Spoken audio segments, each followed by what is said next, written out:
como está? Forte e grande abraço para você que veio junto comigo fazer esta reflexão sobre este tema que eu coloquei hoje, um milagre sem conhecer Jesus. Nós vamos meditar sobre este assunto e eu vou tomar o versículo do capítulo 9, o versículo 25 do capítulo 9 de João.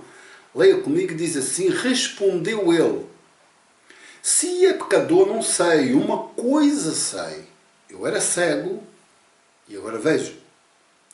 Então, amigo, amiga, este versículo muitas vezes é até soltrado em forma poética sobre várias situações da vida.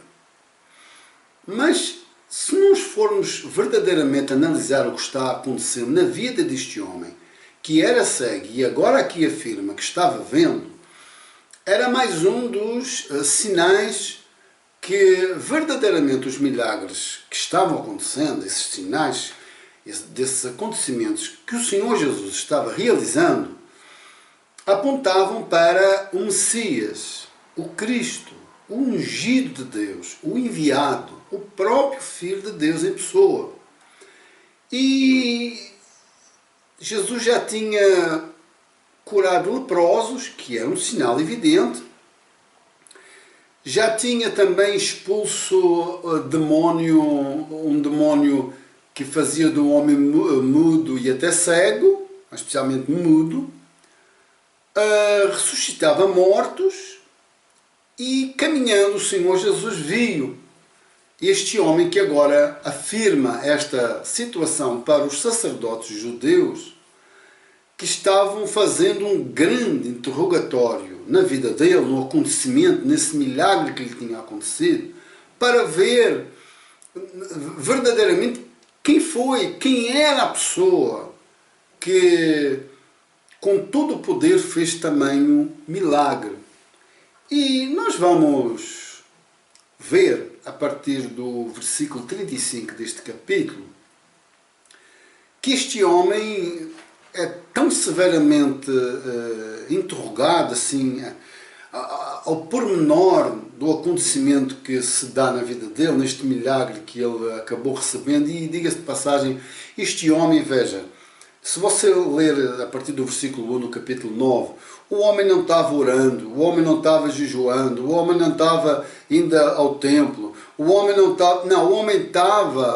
estava esmolando ali à porta do templo, mas estava quieto, não estava pedindo nada, nem...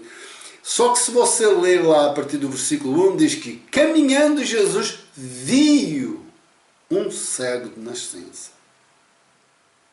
Que até os seus discípulos perguntaram: quem pecou, foi ele ou os pais para que assim esteja? E Jesus começa então a desenvolver na vida deste homem um poder e uma libertação e uma cura completamente abençoada, de uma tal forma que este homem, agora, como ele falou, eu era cego, agora vejo, fui expulso do templo. Claro que tem muitas situações que eu não vou agora aqui aprofundar, porque senão o vídeo ficaria muito extenso. Mas diz a partir do versículo 35 deste capítulo 9, dizendo assim, leia: Jesus ficou sabendo que tinham expulsado o homem da sinagoga. Foi procurá-lo e, quando o encontrou, perguntou: você crê no Filho do Homem? Ele respondeu: Senhor, quem é o Filho do Homem para que eu creia nele? Jesus disse: você já ouviu. É ele que está falando com você. Eu creio, Senhor, disse o homem, e se ajoelhou diante dele. Amigo, amiga, veja bem, um milagre sem conhecer Jesus, como quando é mesmo o Senhor Jesus que o realiza, ele não realiza o milagre pelo próprio milagre em si. Não, vezes não. Você vê que Jesus fica sabendo do acontecimento da minha e da sua vida. Ele não faz algo na vida de alguém, agora faz-te a vida, desenrasca-te, agora vai viver. Não. Ele fica sempre querendo saber por onde é que você agora anda cultivando a sua vida. ficou sabendo que tinham expulsado e foi procurá-lo. Veja, ele vai à procura daquela ovelhinha, daquela vida que ele já tocou, mas ele não tocou para depois deixá-la continuando a viver independente às intempéries da vida. Não, agora as intempéries da vida vão vir, mas vão vir e Jesus querendo que eu e você, que nós estejamos nele, vivendo por meio dele, para ele. Veja bem, quando o José, e aqui é muito importante este pormenor, que eu vou dizer para si, que me ajudou muito pela vida fora, no conhecimento da verdade, em Cristo. Quando um anjo do Senhor aparece num sonho a José, quando José estava já pensando em deixar Maria, por causa do estado da gravidez, o anjo veio e disse, olha, isso está lá no capítulo 1 de Mateus, eu vou ler até uma afirmação que o anjo faz, chega até José e diz, olha, tu não temas em receber Maria, porque o que nela foi gerado é do Espírito Santo. Não fica, ou seja, José, tu estás a ser um privilegiado, um honrado, em ser responsável pela primeira gestação e primeiros anos de vida do próprio Filho de Deus. O Deus verdadeiro está confiando o Filho dele em tuas mãos para dar início a uma obra redentora extraordinária. E o anjo diz assim a José, leia comigo no versículo 21, ela terá um menino e você porá nele o nome de Jesus, pois ele salvará o seu povo dos pecados deles. Então, amigo, amiga, veja a origem da identidade do nome do Senhor Jesus. Esse nome é para salvar de pecados, para trazer perdão, para trazer salvação. Você entende aqui porque que muitos dirão naquele dia, que o Senhor Jesus certa vez afirmou, que muitos dirão naquele dia, Senhor, em teu nome realizamos muitos milagres. E Jesus vai dizer para eles, olha, nunca vos conheci, vós que praticais iniquidade. Eu não conheço vocês. Não é porque eu usei o nome de Jesus e aconteceu X, Y ou qualquer sinal que verdadeiramente eu conheço o Senhor Jesus. Por isso um milagre sem conhecer o Senhor Jesus é perigoso. Torna-se numa encruzilhada que às tantas a pessoa depois não sabe mais o que fazer da vida dela. Mas quando é mesmo o Senhor Jesus e Ele vem para mim e a sua vida, Ele revela-se. Porque Ele ficou sabendo que tinha expulsado o homem da sinagoga. Ele não, ou seja, ele não faz um milagre, um sinal, um poder e depois abandona a pessoa. Não, ele fica sabendo notícias daquela pessoa. E falando nisso, lhe porás o nome. Esse nome já vimos então qual é a missão desse nome. E quando o Senhor Jesus, por exemplo, eu e você, nós estamos agora refletindo meditando sobre a palavra de Deus. E Jesus dizia assim para aqueles que creem, João 8,31, no capítulo anterior, diz assim, disse, pois, Jesus aos judeus que haviam crido nele. Então, quando nós cremos nele, ele dá um conselho, olha o conselho. Se vós permaneceres na minha palavra, sois verdadeiramente meus discípulos. Ou seja, agora, meditando no dia a dia e pondo em prática a sua palavra, nós vamos nos amoldando ao mestre desta palavra, ao Senhor que fala estas palavras, que ensina estas palavras, que nos faz à imagem, à semelhança da vontade destas verdades. E isto depois a seu tempo vai acontecer no desaguar de uma manifestação gloriosa na vida dos que creem e que se tornam seus discípulos. Vamos ler lá Lucas 24:45. Veja bem agora o que o Senhor Jesus faz na vida daqueles que creem e que uma vez permanecendo e que uma vez obedecendo à sua palavra, à sua vontade, Olha o que acontece a determinada altura. Leia. Então Jesus abria a mente deles. Para quê? Para que eles entendessem as Escrituras Sagradas. E disse, o que está escrito é que o Messias tinha de sofrer e no terceiro dia ressuscitar. E que em nome dele, na identidade dele, naquele nome que lá em João 17, Pai, guarda-os no nome que me deste, guarda os discípulos, os que criam no nome que me deste, nome que nos liberta e nos guarda e nos salva e nos perdoa, no nome dele, e que é em nome dele a mensagem sobre, veja bem, o arrependimento e o perdão dos pecados seria anunciada a todas as nações, começando em Jerusalém.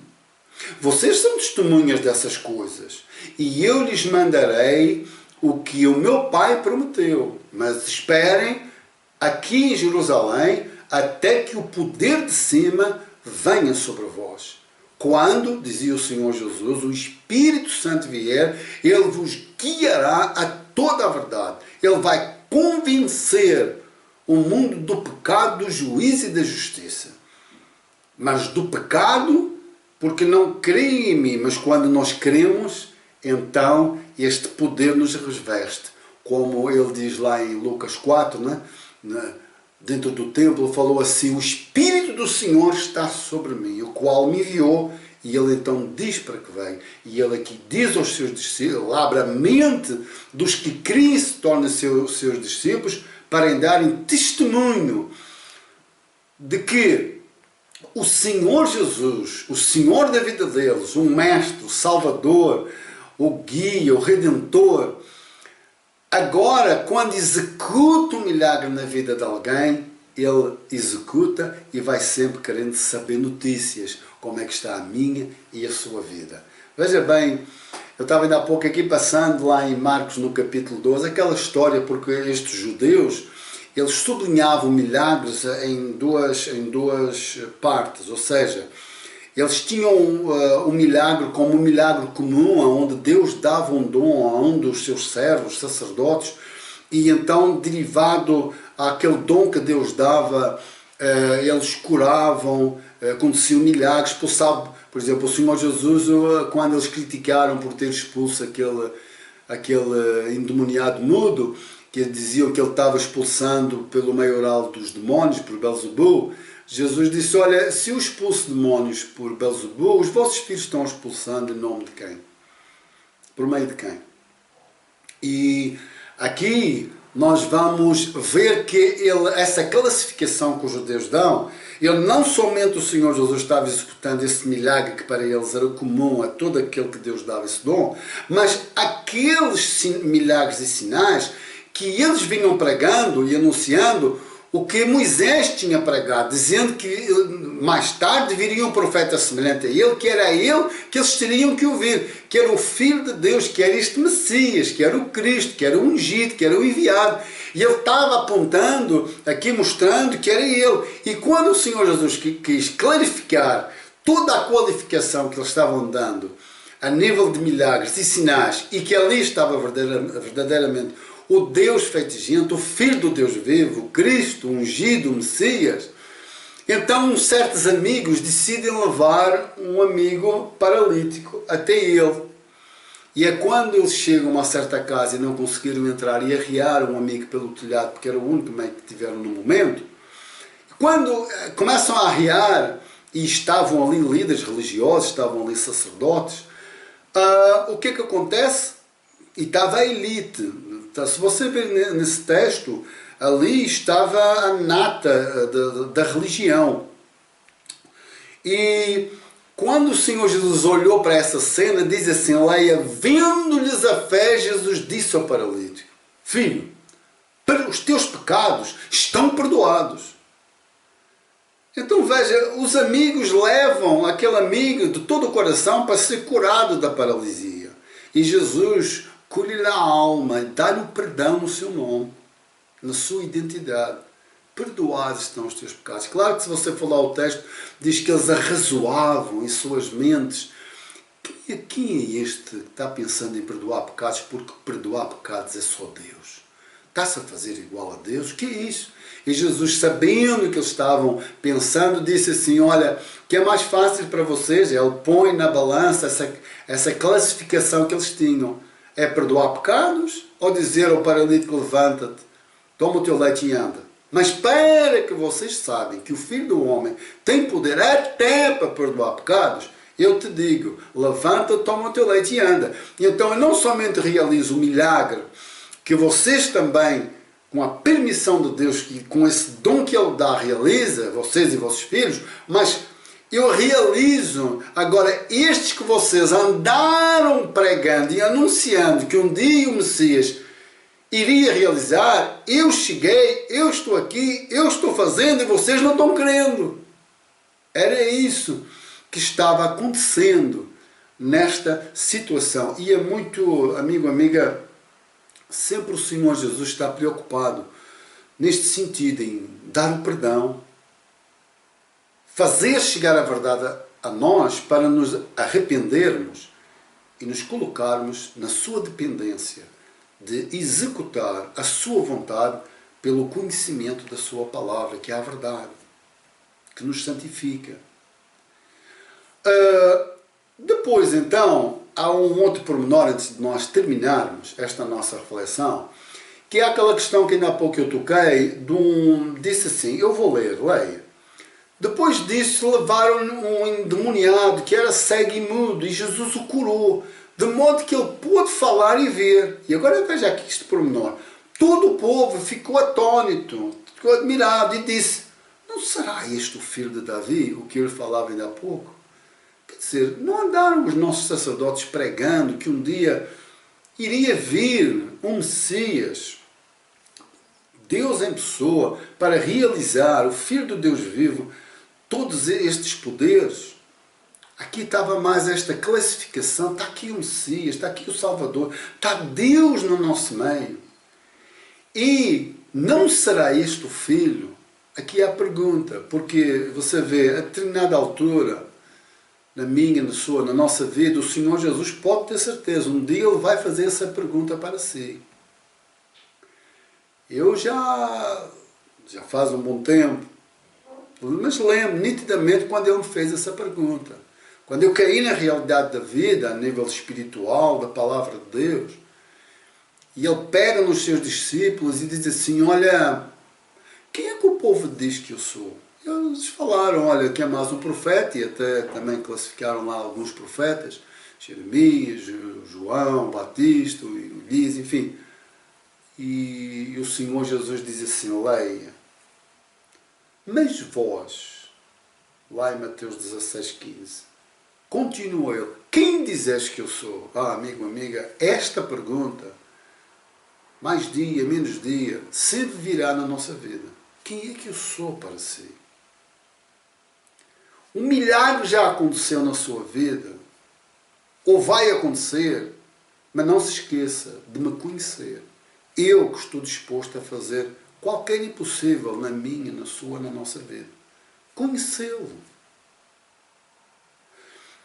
E aqui, quando ele faz esta pergunta, é que nós vemos então, e aqui deve ser a minha, a sua oração, para sermos visitados da mesma forma que Pedro foi, no versículo a seguir, no versículo 16, quando ele afirma assim, tu és o Cristo, o Filho do Deus vivo.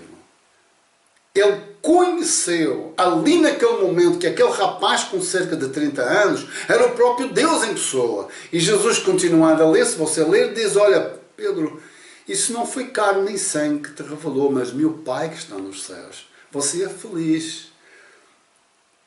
Tipo assim, você neste momento foi tão feliz e nem se apercebeu, nem sabe, mas você confessou a visita que você recebeu nesta hora. E que eu e você, amigo ou amiga, venhamos em todas as horas, em todos os momentos, todos os dias da nossa vida, estarmos a ser visitados por este Pai de amor glorioso, nos revelando o seu Filho Jesus Cristo, através do seu Espírito Santo, na minha, na sua, na nossa vida.